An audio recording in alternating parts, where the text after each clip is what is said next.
Well, I had been told that as a special reward for having saved up all of my brownie points, the powers that be sent me somewhere interesting.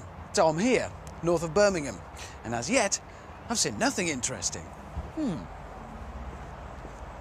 Whoa, hold on, this is looking a little bit better. Chimera, Chimera, Cerbera, Cerbera. That's a lot of TVRs, and apparently there are even more inside.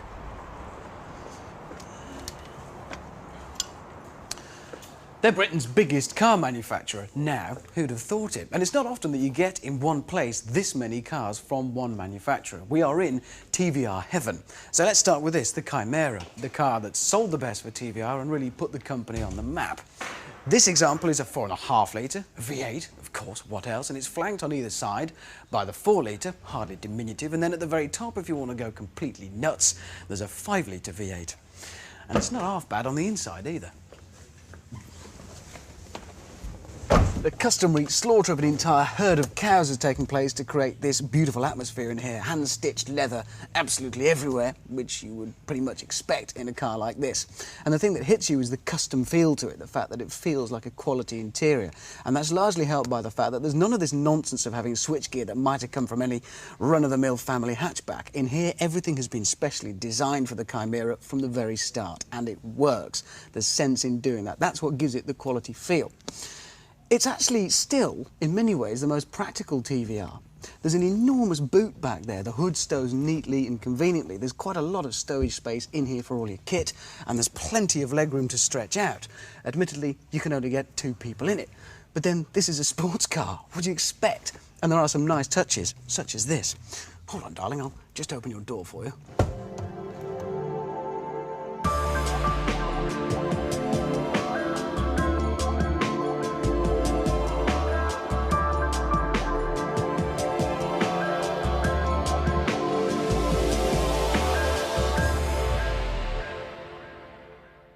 Julian, we know they're now the biggest British-owned manufacturer, but where exactly are TVR today? What are they about today? TVR today, they're about a niche market. We supply to customers that want something a little bit different, they want something individual. We believe that TVR puts together a package that is just unbeatable in terms of price, performance, and it needs a lot of customer satisfaction from ourselves in terms of looking after our customers, because it's hand-built car. Small problems do arise, but our customers put up with that because we do such a good job at looking after them. Nevertheless, a lot of people are going to come here, visit your showroom, see the cars and say they're TVRs. They're plastic, they leak and they break down. Yeah, I can understand that, and yes, we do have that a lot. But you can't compare a hand-built British sports car with a mass-produced German soft top or what have you. We believe that yes, they do have their problems and their shortfalls, but overall, pound for pound, they're exceptional value for money. They're just superb. Isn't there something quintessentially British about having a sports car that presents you with that much fun, but also little nickels? We quite like putting Absolutely. Our customers, they come in here and they'll sit down, have a cup of coffee, and they come in with niggles, but they enjoy the atmosphere, they enjoy the whole thing. It's just, it's really good. None of that puts our customers off.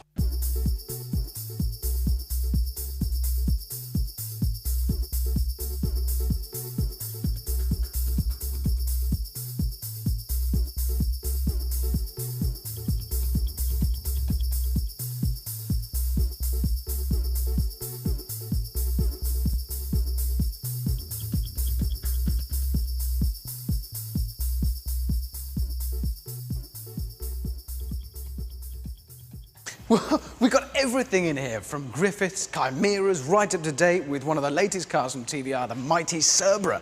But where did all of this success start? Where does it come from? I can show you that. Back in the 80s, TVR were building these, the Tasman, and as you can see, the wedge was very much in fashion as far as they were concerned. Razor-sharp edges everywhere. The problem was, they weren't selling them in any particularly great numbers. Mind you, today, this thing has got probably the funkiest interior you'll see on anything. Totally funky in here. This wheel is undoubtedly one of the nicest features I've seen on anything. And this red carpet, and the little tiny lever here for the brakes. And in the door, OK, the handle might be from a Marina, but this little bit of wood here is an actual bit of wood. You could snap that off and hit somebody's head with it, and it would hurt. It's the most 70s interior I think I've ever seen on a car. And that's the problem, because this was the 80s.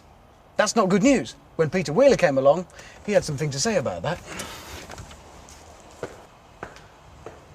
He decided enough of this 70s retro nonsense and promptly went even more retro when he designed this, which harks straight back to the 60s with its more rounded, curvaceous and organic form. So he went from building a 70s car in the early 80s to building a 60s inspired car in the late 80s.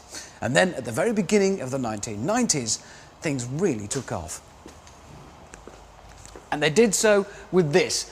The Griffith, first launched in 1990, first seen in fact here in Birmingham at the motor show of that year, and the orders flooded in. People couldn't get their checks onto the motor show stand fast enough. And just think about this, back in 1990 this car would have set you back 25 grand. You could run it from then until now, and today it would be worth £19,995. How's that for residuals? In many ways, the TVR is a quintessentially British sports car. It's characterful, but it's actually quite discreet. Until that is, you get to something like this. Why? This is a TVR Tuscan Racer from a one-make championship. It's a 450 brake horsepower vehicle, rear-wheel drive, a lot of fun. That's a pretty serious race car, so we're talking about a pretty competitive and intense championship here. What's it like? Very intense. There's about 40 runners this year, all competing at a very high level. In terms of actual speed and performance, I'm told you're really getting there with these things. When they're not slow by any means, are they? What kind of speeds are you turning in? Not at all. These cars are capable of approaching 200 miles an hour in right conditions and lap comparatively with touring cars at the same sort of circuits. It's a tough life, but I'll cope. I've been told I can have the keys to any of these TVRs for the afternoon, and I've chosen this one. It's the TVR Cerbera, and it's the Speed 6, which is the new TVR-built straight six-cylinder engine. So I think we should go and play. Thank you.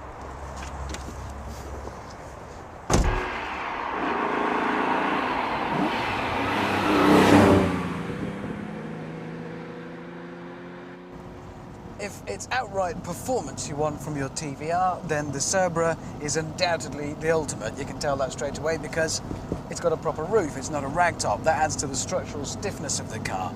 And just looking at it, its long, low, lean stance, the size of the tyres, you know this is a car with serious purpose. Slip behind the wheel, it's a push button to start it, none of that newfangled key nonsense. Engine roars into life, depress the incredibly heavy competition-style clutch, real weight under your left foot, short travel, blip the throttle gingerly, pull away, and it really is time to play. This is the Speed 6. It has a six-cylinder straight six engine. Most TVRs, as we've said, are of course V8 with that lovely V8 burble.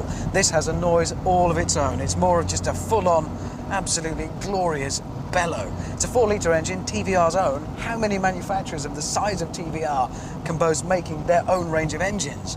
Puts out about 350 brake horsepower and just limitless torque. It'll pull from just no revs at all. That engine, interestingly, is set a long way back under the engine bay, almost into the passenger cabin here. That's to give it as near a 50-50 weight distribution as possible. That coupled to the power going to the rear wheels, driving the proper end of the car, and you really have got a proper drive here. On the move, it's not as intimidating as it looks and sounds on paper. It's not a car you can jump in and drive around town like a Fiesta. It does take a little bit of getting used to the bulk. You're sitting low down, limited visibility out of the front. Once you've done that and acquainted yourself with it, it's a pussycat. The steering is incredibly direct and talkative, very predictable, which is just as well. The gearbox is slick. It rewards precision. It doesn't really reward being sloppy. You have to change gear on purpose, but you'd expect that. This is a performance car, that's what it's about. For £45,000, you are getting an extraordinarily fast car. I don't want to hand it back, but I've got to. My time's up. It's back to the shop for this one. Well, there's no denying it. I've enjoyed myself here at Team Central today, driving the TVRs, and incredibly, they've told me there is one car that is in my price range. All I've got to do is find it. It's got to be along the line somewhere. It's, oh.